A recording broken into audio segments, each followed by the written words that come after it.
এবার 5টা গোল কেন খাইছে জানেন? কারণ এবার জানি কেউ তাদেরকে হালি মাদ্রিদ না বলতে পারে এজন্য। কিন্তু তারা তো ভুলে গেছে এদেশে আমের হালি 5টা। এই আমের হালি দিয়ে হলেও তাদেরকে বার্সেলোনা ফ্যানরা হালি মাদ্রিদই ডাকবে। স্প্যানিশ সুপার কাপে ফাইনালে রিয়াল মাদ্রিদকে রীতিমতো বেজ্জতি করে ছেড়ে দিছে বার্সা। তারা আশা করে এসেছিল যে আগের এল ক্লাসিকোর বদলা নিবে, কিন্তু বার্সেলোনারা আগের স্প্যানিশ সুপার কাপের বদলা নিয়ে নিছে। এমবাপ্পে পোলারা আসলেই খুফা। লা লিগা ক্লাসিকোতে তো বেচারা গোল দিয়ে সেলিব্রেট করার পর দেখতো অফসাইড, আর এবার এক গোল দিয়ে সেলিব্রেশন করার পর দেখে আরো 5টা গোল খেয়ে বসে আছে।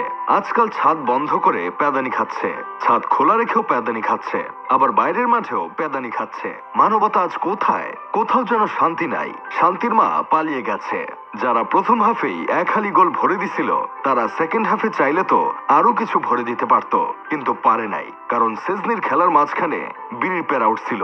তাই বেচারারা এমবাপ্পেকে ফাউল করে লাল কার্ড খেয়ে উঠে গেছিল।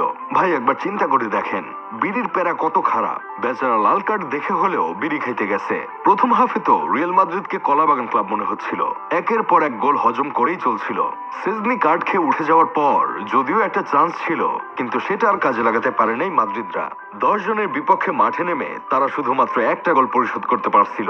রাইভাল হিসেবেও রদ্রিগোর ফ্রি কিকে করা গোলটার প্রশংসা করতেই হবে। হ্যান্সি ফ্লিক ম্যাচ শুরু হওয়ার একদিন আগে যখন বলছিল আগের বারের মতোই 4-0 গোলে মাদ্রিদকে হারাবে, তখন সবাই তার কথা শুনে হাসাহাসি করছিল।